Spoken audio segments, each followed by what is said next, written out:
जय श्री राधे कृष्णा। हर हर महादेव। मेरी प्रिय भक्तजनों, हमारे YouTube चैनल पर आपका स्वागत है। आइए सुनते हैं सोमवार की व्रत कथा तथा आरती। सोमवार का व्रत चैत्र, वैशाख, सावन, माघ से कार्तिक किसी भी मास से शुरू किया जा सकता है, परंतु सावन मास में सोमवार व्रत शुरू करने का अधिक महत्व है। इस व्रत को करने से स्त्रियों को पति पुत्र सुख की प्राप्ति होती है। सोमवार व्रत की कथा। एक बहुत धनवान साहूकार था, जिसके घर धन आदि किसी प्रकार की कमी नहीं थी, परंतु उसको एक दुख था कि उसको कोई पुत्र नहीं था। वह इसी चिंता में रात दिन दुखी रहता था। वह पुत्र की कामना के लिए प्रति सोमवार के शिव जी का व्रत और पूजन किया करता था तथा सायंकाल को शिव मंदिर में जाकर शिव जी के सामने दीपक जलाया करता था। उसके इस भक्ति भाव को देखकर एक समय श्री पार्वती जी ने शिव जी महाराज से कहा, महाराज, यह साहूकार आपका अन्य भक्त है और सदैव आपका व्रत और पूजन बड़ी श्रद्धा भाव से करता है। इसकी मनोकामनाओं को पूर्ण करनी चाहिए। शिव जी ने कहा, हे देवी, यह संसार कर्म क्षेत्र है। जैसे किसान खेत में जैसा बीज बोता है वैसा ही फल काटता है, उसी तरह इस संसार में प्राणी जैसे कर्म करते हैं वैसे ही फल भोगते हैं। हे पार्वती जी ने अत्यंत आग्रह से कहा, महाराज, जब यह आपका अन्य भक्त है और इसको अगर किसी प्रकार का दुख या कष्ट है, उसको अवश्य दूर करना चाहिए, क्योंकि आप सदैव अपने भक्तों पर दयालु होते हैं और उनके दुखों को दूर करते हैं। यदि आप ऐसा नहीं करेंगे तो मनुष्य आपकी सेवा तथा व्रत क्यों करेंगे। पार्वती जी का ऐसा आग्रह देख शिव जी महाराज कहने लगे, हे पार्वती, इसके कोई पुत्र नहीं है। इसी चिंता में यह अति दुखी रहता है। इसके भाग्य में पुत्र न होने पर भी मैं इसको पुत्र की प्राप्ति का वर देता हूँ, परंतु यह पुत्र केवल 12 वर्ष तक जीवित रहेगा। इसके पश्चात वह मृत्यु को प्राप्त हो जाएगा। इससे अधिक मैं और कुछ इसके लिए नहीं कर सकता हूँ। यह सब बातें साहूकार सुन रहा था। इससे उसको न कुछ प्रशंसा हुई और न ही कुछ दुख हुआ। वह पहले जैसे ही शिवजी महाराज का व्रत और पूजन बड़ी श्रद्धा भाव से करता रहा। कुछ काल व्यतीत हो जाने पर साहूकार की स्त्री गर्भवती हुई और 10वें महीने में उसके गर्भ से एक अति सुंदर पुत्र की प्राप्ति हुई। साहूकार के घर में बहुत खुशियां मनाई गईं, परंतु साहूकार ने उसकी केवल 12 वर्ष की आयु जान कोई अधिक प्रशंसा प्रकट नहीं की और न ही किसी को भेद ही बताया। जब वह बालक 11 वर्ष का हो गया, उस बालक की माता ने उसके पिता से विवाह आदि के लिए कहा। वह साहूकार कहने लगा, अभी मैं इसका विवाह नहीं करूँगा, अपने पुत्र को काशी जी पढ़ने के लिए भेजूँगा। फिर साहूकार ने बालक के मामा को बुला उसको बहुत सारा धन देकर कहा, तुम इस बालक को काशी जी पढ़ने के लिए ले जाओ और रास्ते में जिस स्थान पर भी जाओ यज्ञ करते और ब्राह्मणों को भोजन कराते तथा दक्षिणा देते हुए जाना। वह दोनों मामा भांजे यज्ञ करते और ब्राह्मणों को भोजन कराते तथा दक्षिणा देते जा रहे थे। रास्ते में उनको एक शहर पड़ा। उस शहर में राजा की कन्या का विवाह था, परंतु जो राजकुमार विवाह कराने के लिए आया था वह एक आँख से काना था। उसके पिता को इस बात की बड़ी चिंता थी, कहीं वर को देख कन्या के माता पिता किसी प्रकार की अड़चन पैदा नहीं कर दें। इसी कारण जब उसने अति सुंदर सेठ के लड़के को देखा तो उसने मन ही मन विचार किया, क्यों नहीं दुराचार के समय इस लड़के से वर का काम चलाया जाए। ऐसा विचार कर वर के पिता ने उस लड़के और उसके मामा से बात की तो वो राजी हो गए। फिर उस लड़के को वर के कपड़े पहना तथा घोड़ी पर चढ़ा दरवाजे पर ले गए और सब कार्य प्रशंसापूर्वक से पूर्ण हो गया। फिर वह पिता ने सोचा कहीं यदि विवाह कार्य भी इसी लड़के से करा लिया जाए तो क्या बुराई है। ऐसा विचार कर लड़के और उसके मामा से कहा, यदि आप फेरों और कन्यादान के काम को भी करा दें तो आपकी अति कृपा होगी। मैं इसके बदले में आपको बहुत सारा धन दूंगा। तो उन्होंने स्वीकार कर लिया। विवाह कार्य भी बहुत अच्छी तरह संपन्न हो गया।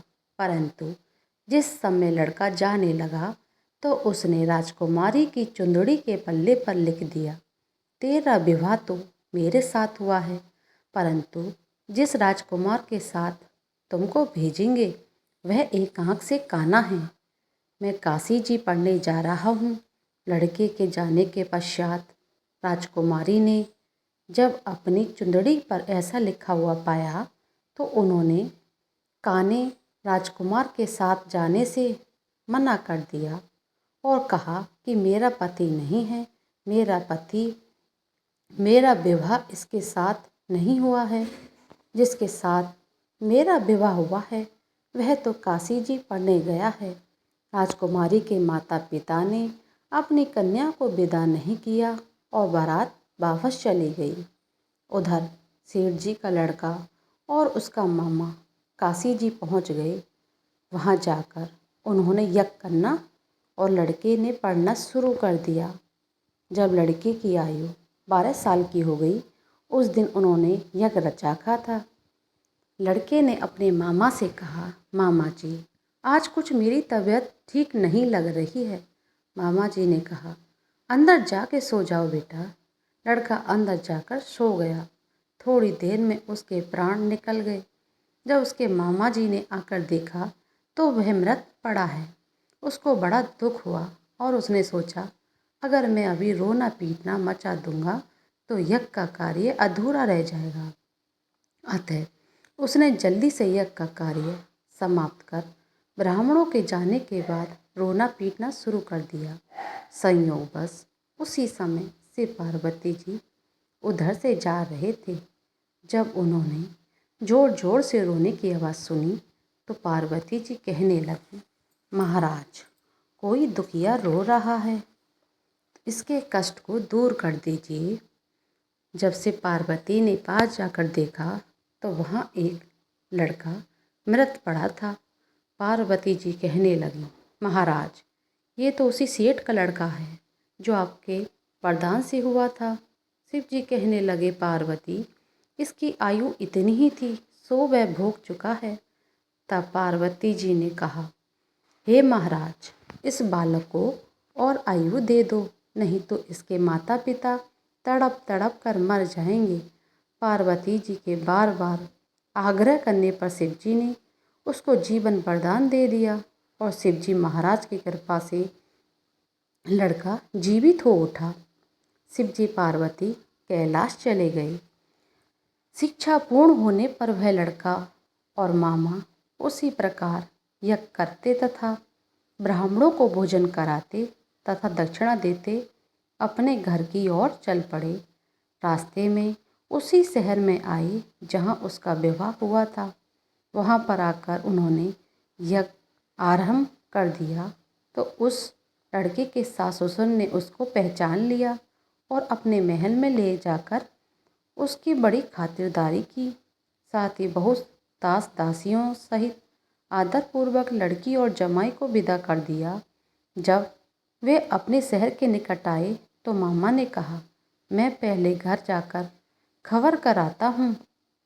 जब उस लड़के के मामा घर पहुँचे तो लड़के के माता पिता घर की छत पर बैठे थे और उन्होंने यह प्रण रखा था, यदि हमारा पुत्र सकुशल लौट आया तो हम राजी खुशी नीचे आ जाएंगे, नहीं तो छत से गिरकर अपने प्राण त्याग देंगे। इतने में उस लड़के के मामा ने आकर यह समाचार दिया, आपका पुत्र आ गया है। तो उनको विश्वास नहीं आया। उसके मामा ने शपथ पूर्वक कहा, आपका पुत्र अपनी पत्नी सहित बहुत सारा दान दहेज लेके आया है। तो सेठ जी आनंद के साथ उसका स्वागत किया। वह सब बड़ी प्रशंसा पूर्वक के साथ रहने लगे। इसी जो कोई भी सोमवार के व्रत को धारण करता है अथवा इस कथा को पढ़ता है, सबको प्रेम पूर्वक सुनाता है, उसकी संबद्ध मनोकामनाएं पूर्ण हो जाती हैं तथा इस लोक में सुख भोग कर अंत में सदा शिव लोक को प्राप्त होता है। बोलिए शिव पार्वती मैया की जय। शिव शंकर भगवान की आरती। ओम जय शिवी ओमकारा, स्वामी जय शिवी ओमकारा, ब्रह्मा विष्णु सदाशिव हरधांगी धारा। ओम जय शिवी ओमकारा, एकानन चतुरानन पंचानन राजे, हंसासन गरुड़ासन वृषभाहन साजे। ओम जय शिवी ओमकारा, दो भुज चार चतुर्भुज, दस भुजी अति सोहे, तीनों रूप निरखिता त्रिभुवन जनि मोह। जय शिवी ओमकारा, अक्षमाला वनमाला मुनिमाला धारी, त्रिपुरारी कंसारी भरमाला धारी।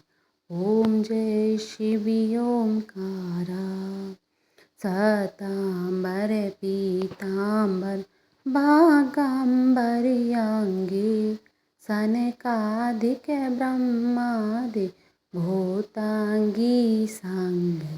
ओम जय शिवी ओमकारा, कर में श्रेष्ठ का मंडल, चक्र शूली धरता, जग करता जग हरता, जग पालन करता। ओम जय शिवी ओमकारा, ब्रह्मा विष्णु सदाशिव जानति अविवेका, प्रणवाक्षर के मध्य ये तीनों एका। ओम जय शिवी ओमकारा, तेरे गुण शिव जी की आरती, जो कोई नर गावे, स्वामी प्रेम सहित गावे। कहत शिवानंद स्वामी, सुख संपत्ति पावे। ओम जय शिवी ओमकारा। बोलो शिव पार्वती मैया की जय।